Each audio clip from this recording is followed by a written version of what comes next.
And we are live. How y'all doing today, CashSports family? I'm glad to be back here with y'all once again on a beautiful Monday morning, right? I'm excited to be here, right? It's Monday. It's the day right after football. You already know what it is, man. I'm not gonna come too much. I'm not gonna come with too much energy because it's still the morning. I just got done with my workout.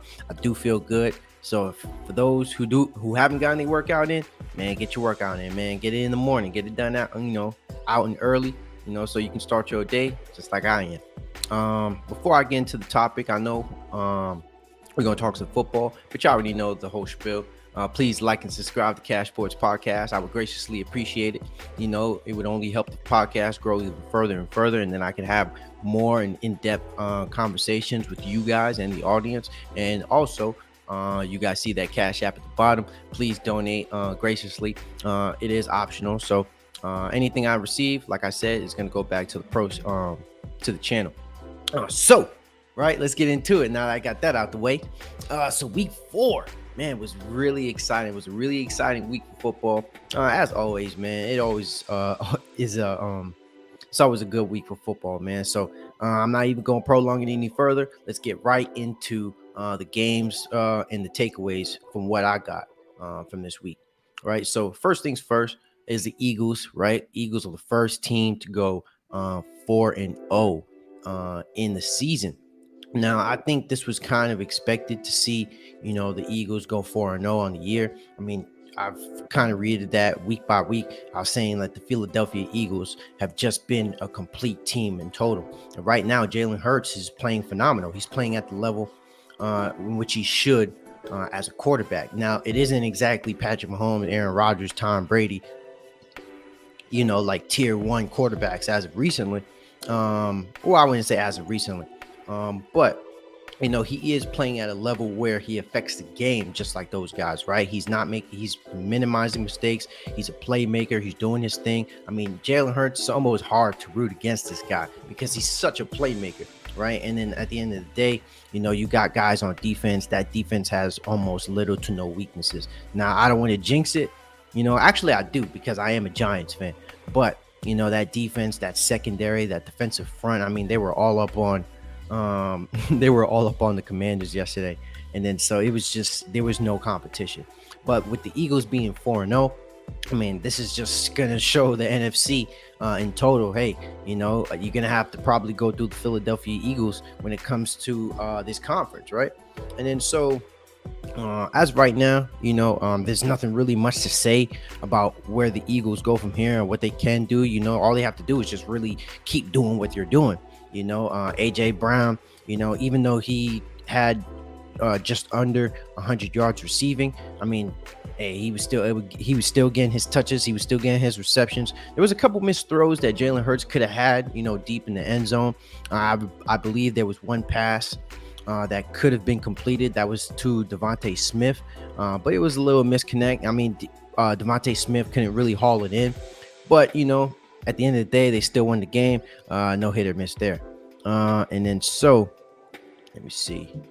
Oh, and another big thing, right? So the Steelers finally decided to start Kenny Pickett yesterday. So for those that might not know, Kenny Pickett is the rookie coming out of Pitt. And he was drafted, later in the first round. Mitch Trubisky wasn't really playing at the level that he should have been as a veteran. And then so Mike Tomlin, with them being down to the Jets 10-0, he made a decisive decision to play Kenny Pickett in for the first time.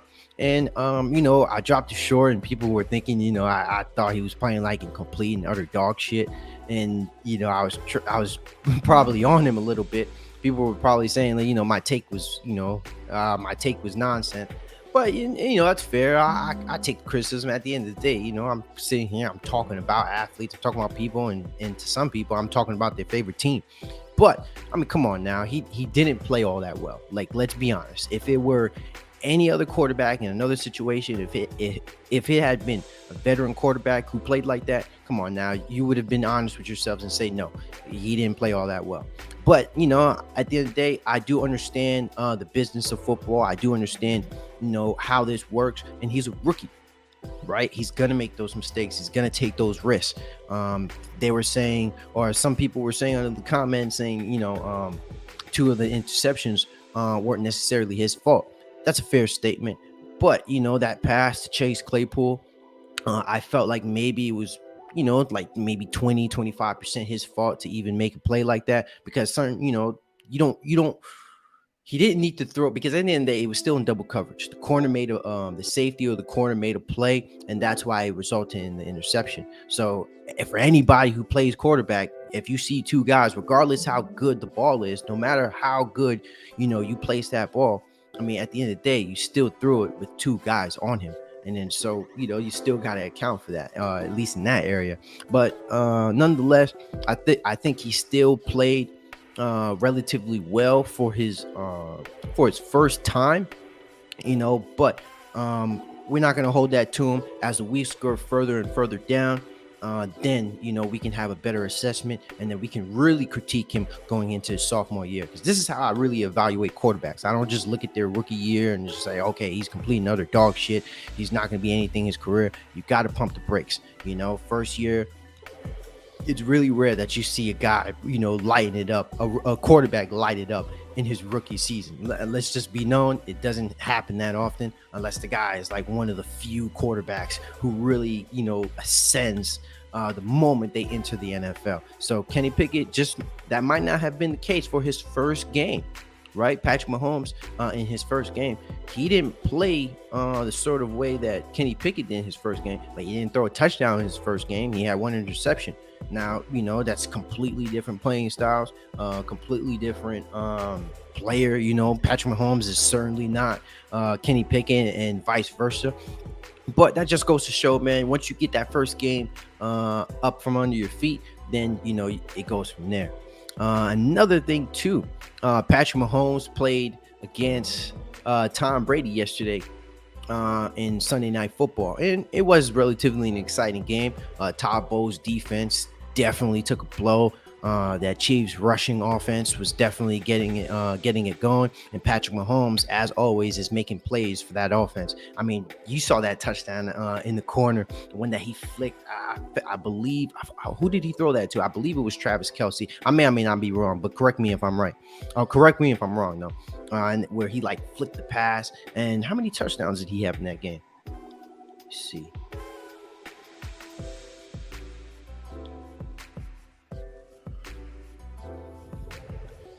Okay, so he was 23 for 30. He completed 23 passes on 37 attempts for 249 yards, 3 touchdowns, and 1 interception with a QBR of 97.7. While Tom Brady completed 39 passes for 52 attempts for 385 yards, 3 touchdowns, 0 interception, with QBR 114.7. And then they didn't really pass. They didn't really rush the ball. Leonard Fournette and with Chad White only had 3 rushings, six total carries between the two. But Leonard Fournette, Tom Brady definitely made up for it with receptions, especially with Leonard Fournette. He had 7 receptions for 57 yards and 1 touchdown. And then so what I took away from this game, though, Patrick Mahomes, he definitely vocalized and made it very known, that game in the Super Bowl when they went to Tampa Bay and they lost, it did hurt, it did sting, and to remember the fans partying in the streets, celebrating that Super Bowl win, due at the cost of the Chiefs, right? So Patrick Mahomes, he came out lighting it up at the first play of the game. There was a kickoff. Tampa Bay Buccaneers fumbled the ball, and then Chiefs were able to capitalize, scoring that first touchdown in the game. It was literally within minutes. Probably, I don't even think it was past 13 minutes or 2 minutes into the game before they were even able to score the ball, or after they were able to score the ball, right? So with the Chiefs, after that loss last week, you already know they wanted to kind of get a bounce back win, and that was the mentality of Patrick Mahomes. He even said it himself. He was like, I'm not looking at this as a revenge game, more like a back on track game, because they had last week, they had a pretty unnecessary loss against the Indianapolis Colts, and then now coming back and beating the Tampa Bay Buccaneers, who have a better defense. You know that in the previous games, their defense was very significant, right? And now, with the Chiefs, they just managed to just get the rushing game going, right? And then so for Tom Brady was able to get back Mike Evans, Julio Jones, and Chris Godwin in that game, which is why that's probably explains his ability.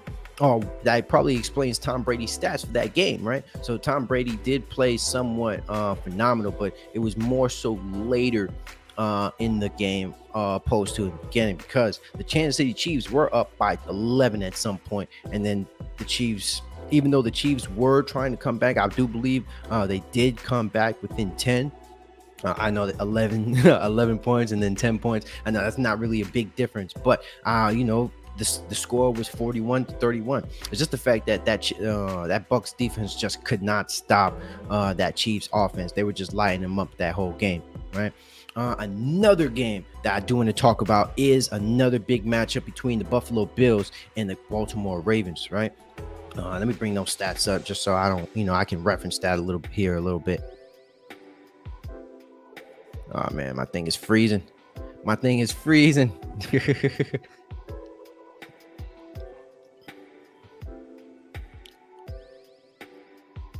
Okay, right here. Okay, all right. Sorry about that. All right, yeah. So with the Buffalo Bills versus the Baltimore Ravens, right? Buffalo Bills, right? They had that loss last week, and also, yeah, the Buffalo Bills, they had that loss last week. Ravens, on the other hand, they didn't win the previous week, but it was a relatively competitive game. I honestly thought.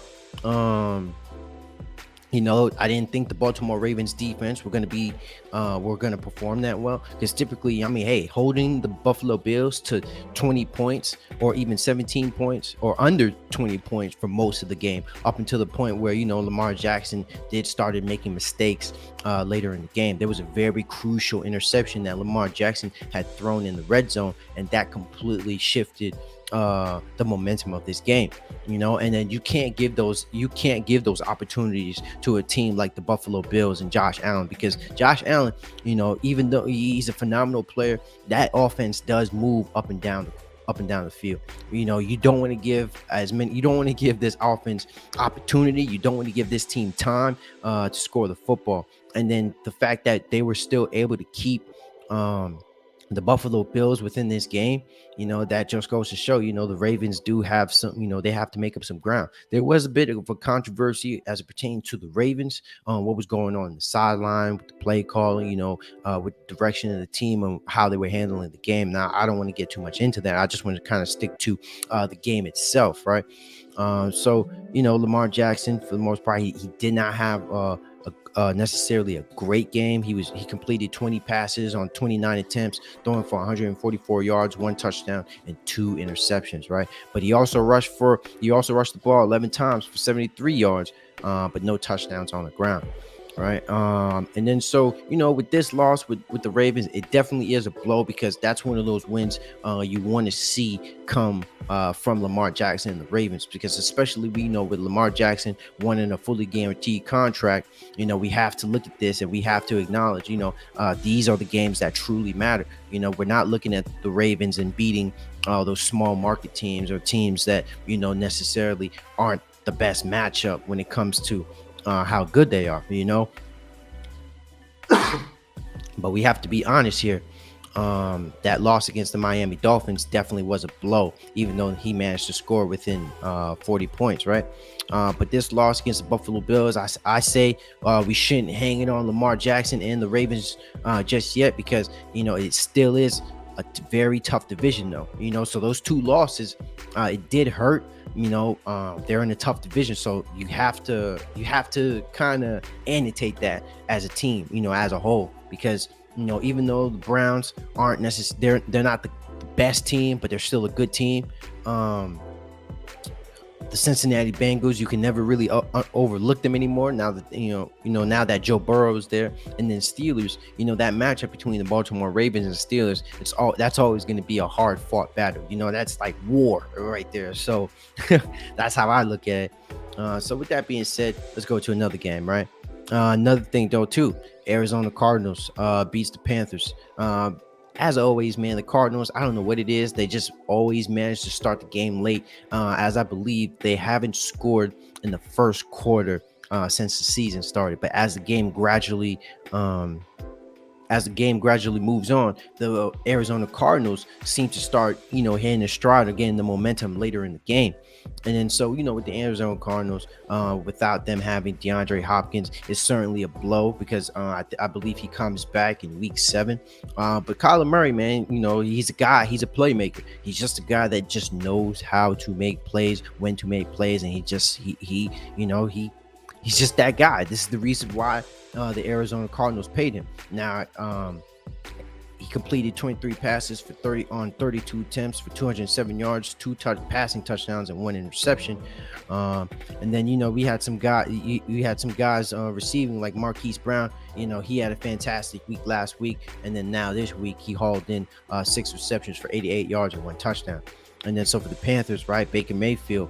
It's not looking good for him right now, man. Baker Mayfield, we already know that he was on the Browns previously, and he got traded to the Carolina Panthers for a 5th-round pick. And so right now he completed 22 passes for 36 attempts for 197 yards, 1 passing touchdown, and 2 interceptions. So right now the cat's out of the bag for Baker Mayfield. If he hopes to hold on to his NFL career any further, he has to kind of address those press conferences a little bit better. You can't be calling out fans and things like that. Like, you can't make an enemy of the people that are trying to root for you, right? You're playing for their team, so you have to be able to be on their side, regardless of what you think and how you say it. Maintain that composure. But that being said, Baker Mayfield, he just didn't play all that well. He had a QBR of 61.9. And then let's take a quick peek at their schedule, because I'm assuming they can't have an easy schedule further down the line.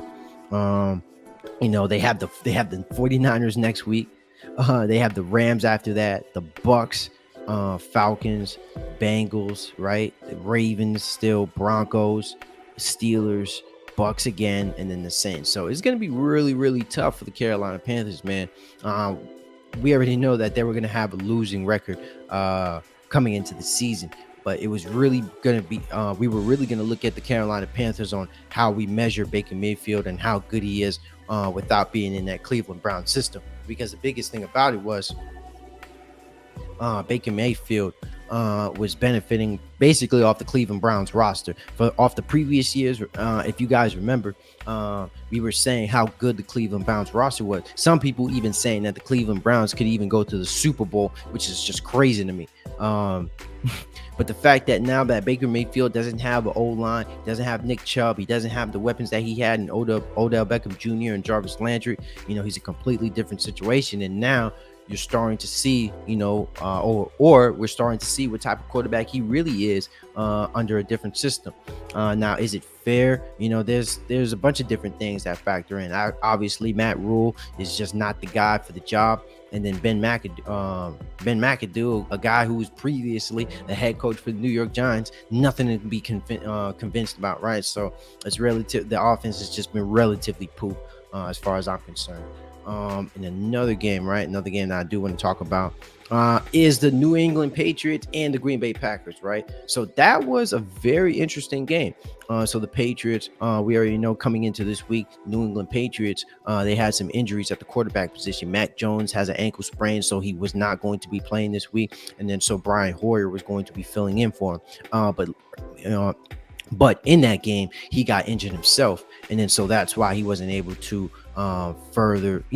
finish the game. And then so we had a player, Bailey Zappi, I hope I said his name correctly, filled in, and he actually played relatively well against Aaron Rodgers. He completed 10 passes on 15 attempts. He only had like 99 yards passing and 1 touchdown. But reason being why I say that, even though he's not going to blow you away with stats,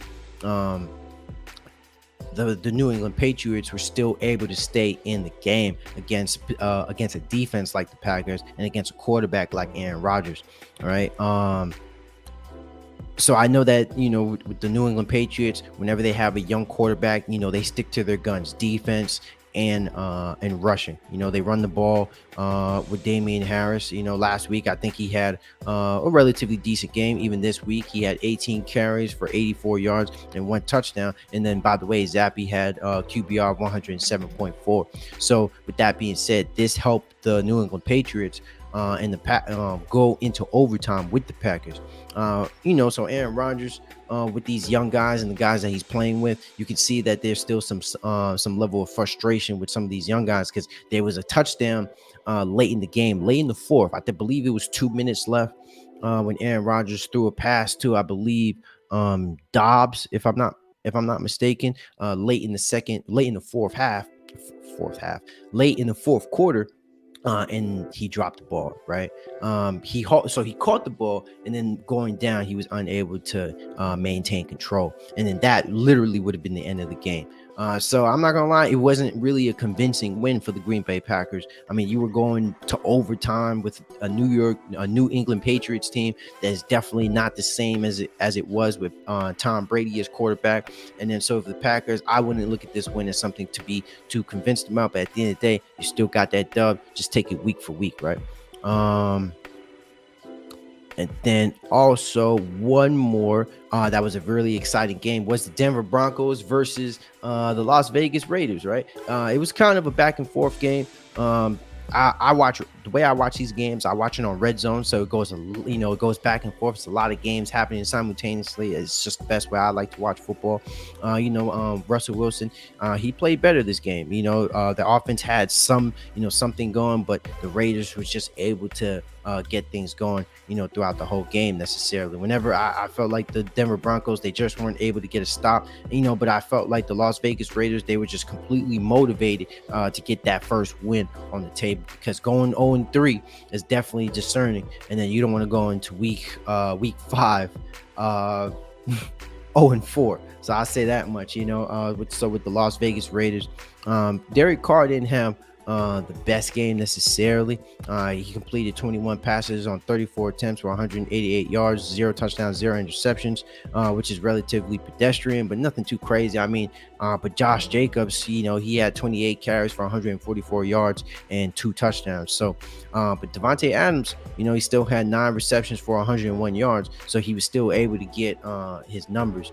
And even with that being said, a lot of those carries, he was being somewhat, tight. There was tight coverage. I'll say that.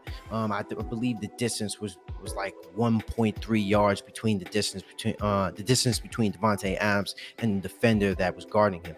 And then so at the end of the day, the Raiders just made plays, and that was really heavy. That was heavily contributed to Josh Jacobs. And then so now Raiders finally got their first win, and the division now they're back in the division, right?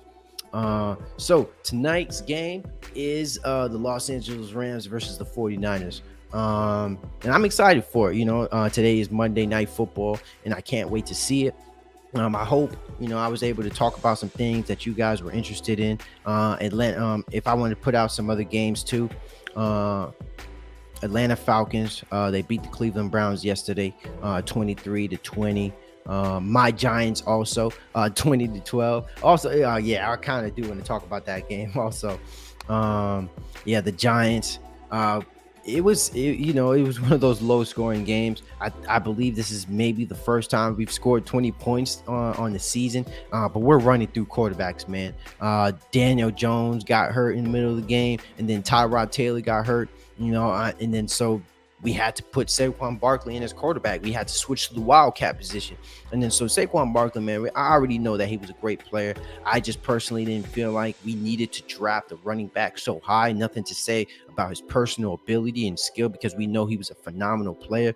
But he had 31 carries for 146 yards. And he didn't have no touchdowns. But Daniel Jones was the one hauling those touchdowns in, or with those QB sneaks. But you already know, Daniel Jones is a guy. He can make plays with his feet, but I'm not looking out of that with out of Daniel Jones. I mean, we have Saquon Barkley. We want him to be able to make plays. We want him to be able to hold on to the football, get the ball to the receivers. Things of that nature. You guys already know what the quarterback is supposed to do.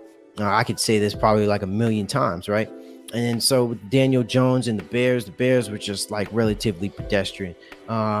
Justin Fields, man, he's just having a rough year, rough career so far. I believe, the the prop for Justin Fields, I don't remember his over under. I just remember it was relatively low, which was probably the lowest passing prop to have ever been recorded in NFL history or even the betting books, right? But yesterday he threw for 174 yards. He rushed relatively decent. I would say it was more so on Herbert. But Justin Fields had 7 rushes for 52 yards and 0 touchdowns. So wasn't really one of those games where you would want to sit down and really watch. But I'm a Giants fan, so at the end of the day, I'm gonna stick to it. But it was a physical game. At the end of the day, when the Giants were down 20 to 13, I believe, or it was like 20 to 12. Because of the fact that they didn't have a quarterback, the Giants were doing whatever they can to try to move the football on the ground, and they were. And as you can see, they were able to still win the game. But the Bears did have the ball on the last possession. They were trying to do that little thing where kill the carrier. If any of you guys played football when you were young, when you got the ball and you're just trying to laterally throw it to the next guy, and hopefully they can get in the end zone. But it just didn't work out the way it seemed, right? And then also Chargers played yesterday. They beat the Houston Texans 34 to 24, right? Justin Herbert played phenomenal, even with a broken rib.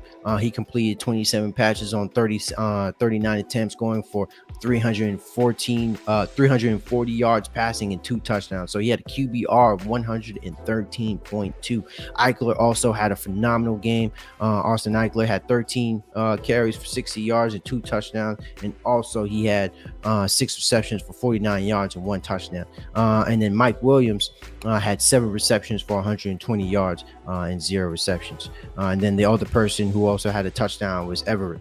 So you already know me. I'm convinced on Justin Herbert. Obviously, the team's record doesn't reflect on how high I am on this team, but they're 2-2. There's still a lot of football left. And not to mention, I think they still have, when they're healthy, I think their defense is really dangerous. So if they can get their defense back on track, and then Keenan Allen can get back into the lineup, I see the Chargers being a very dangerous team. And I'm gonna call it now, even though I see the Chiefs winning this division now, going with the Chiefs beating the Chargers in that first matchup. I can 100% see the Chargers beating the Chiefs in this next matchup. Now it just comes to when do they play each other, because that is also interesting.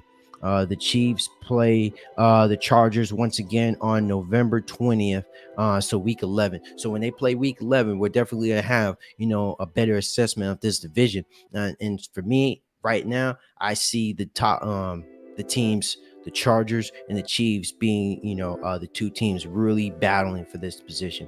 I think the other teams, as far as the Broncos and the Raiders, I can see them probably fighting for a wildcat spot. But we're gonna have to see more midseason to see which team is going to be in that position, because at best it can only be like 3 teams. These teams are playing each other, so not every team can make it to the playoffs unless you're being like every non-division team, which I've probably never seen happen ever before, right? And then let's go with the last game on this list. Is the Vikings and the Saints. They played a little bit early. I wasn't really able to catch that game, but from what I've heard, Kirk Cousins didn't played all right.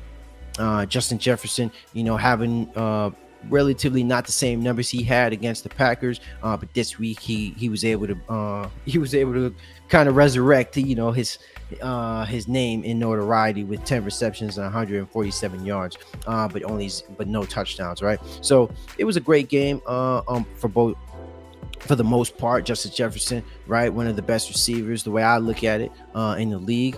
Um, Andy Dalton is starting at quarterback. Jameis Winston did not play when it for the New England for the New Orleans Saints, right? But he had 20. He had completed 20 passes for on 28 attempts, and had 236 yards passing with one touchdown. And I believe Alvin Kamara wasn't playing neither. So that Saints offense is really looking depleted. You didn't have Alvin Kamara or Jameis Winston, and then you still lost the game. Biggest takeaways, right? Another big takeaway is this Tua Tagovailoa situation. There's people are definitely looking, have some heads on that situation, because we already know that the NFL had a lot of controversy in the past as it pertains to headaches and injuries and concussions. And then so the fact that Tua Tagovailoa was even able to get in the game or even be cleared for that game was an issue on its own. So there was news that an unaffiliated neurotrauma consultant had improperly cleared Tua Tagovailoa for that game, and that resulted in him losing his job. So we could see a lot of issues commencing further down the line between the NFL and the NFLPA, and potentially a lawsuit. But that we don't know. We're gonna have to see here in the near future. And so, where are other takeaways that I feel like we could say? Let me see.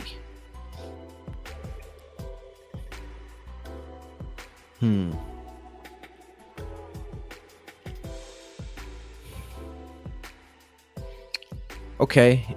Yeah. So I did know about that. So the Broncos are certainly in trouble. I've just got the news also, which is relatively new. Javonte Williams, all right, a physical. I like him as a running back. He was just injured. He tore his ACL, so he's out for the season. Broncos right now, they're hurting. So if there's a reason why this team doesn't go to the playoffs, it's simply because of the fact that this team is just depleted right now. They're really hurting. We've already spoke about the Steelers in their shift. In their shift to start Kenny Pickett in the middle of the game, but at the end of the day, they still lost against the Jets. We're gonna have to see how that plays out in the near future. Eagles established themselves as NFL's best team. I don't really have much to say about that. That's undisputed. And then Josh Allen escapes Baltimore in battle between MVP caliber quarterbacks. So I definitely say that Josh Allen still I wouldn't even say he's leading, because before heading into this week, I would definitely say that it was going into this week, I would definitely say that it was Lamar Jackson and then Patrick Mahomes. But as of right now, man, I'm gonna have to go with Patrick Mahomes leading MVP. I mean, he 100% deserves it. And he's been playing phenomenal lately, and not to mention he is playing without Tyreek Hill, so we have to give credit where credit is due. Also, but if I had to say, it will probably be Patrick Mahomes and then Josh Allen as of right now. Let me see. Okay, Giants will only go as far as Saquon Barkley takes them. That's 100% true. We can just hope, or I can just hope Saquon Barkley just stays healthy for the majority, or not even for the majority, as for the year or for the rest of his career.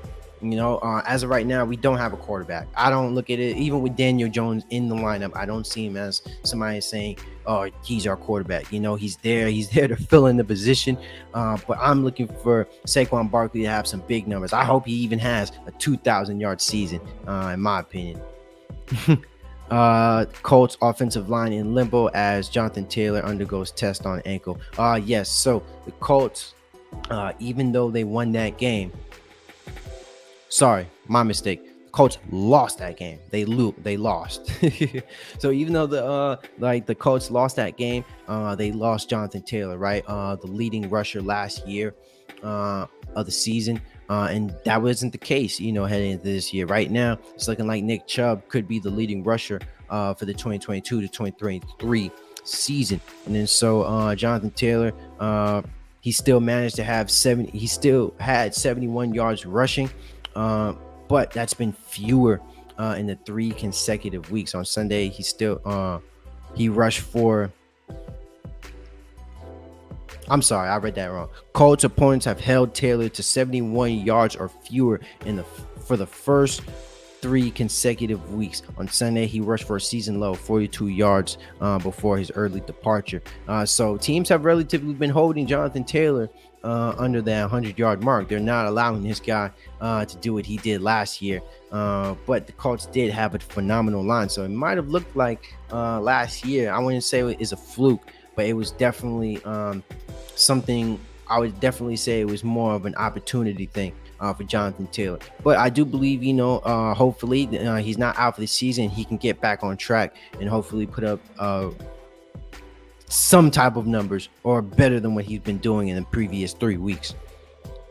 And also, we already know Raiders run game leads them into the win column. Josh Jacobs had a phenomenal day. I already spoke on that. Nothing more to be said there.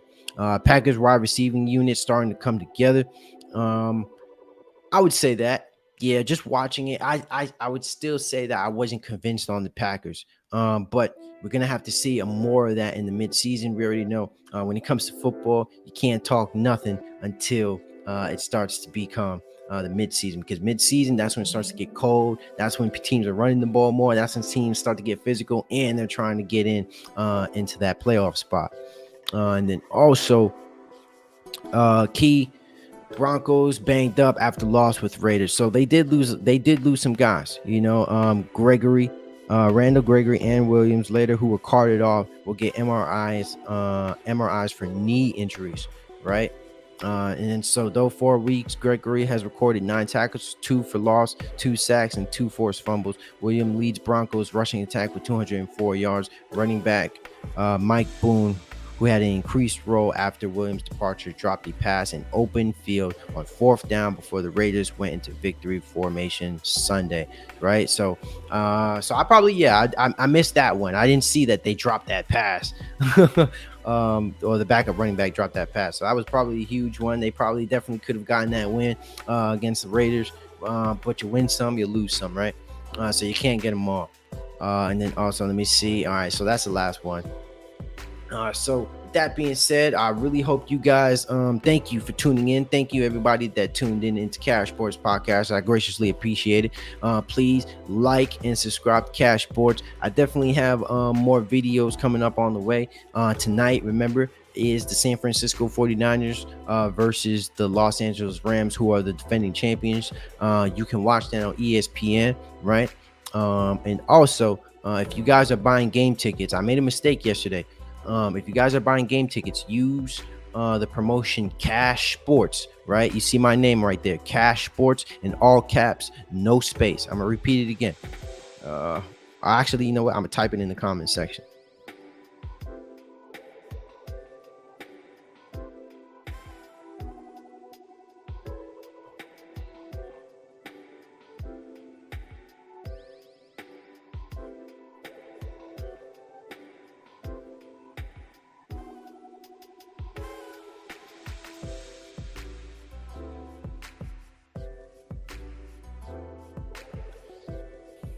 Right, so if you guys are buying tickets, you guys are going to sporting events, please use Cash Sports on SeatGeek for a discount, right? And also, I did say like and subscribe, and I know you guys see that Cash App at the bottom. If you guys would so humbly donate or graciously donate to the platform, I would graciously appreciate it. Because at the end of the day, anything that I get is going to be coming back into the platform. I'm only trying to get better with this as more and more time goes on. And so, but yeah, man, I'm just here. I'm kicking it. I wish I had somebody here to kind of talk it up, or talk in the comment section so I can reply back and forth. Particularly around this time, I just like to put out information on what went on, takeaways, things of that nature, so people can further assess from there. because I don't want to just talk here and just be one of those guys that's on video and just talking to you guys. I want to be able to actually, have you guys ask me questions. We could talk about trending things that you feel like that we should talk about, because there's a plethora of things that we can talk about when it comes to the NFL. You can only choose so many things, right? So with that being said, this concludes this episode in for Cash Sports for week 4 takeaways, right? Thank you all for tuning in and have a wonderful day.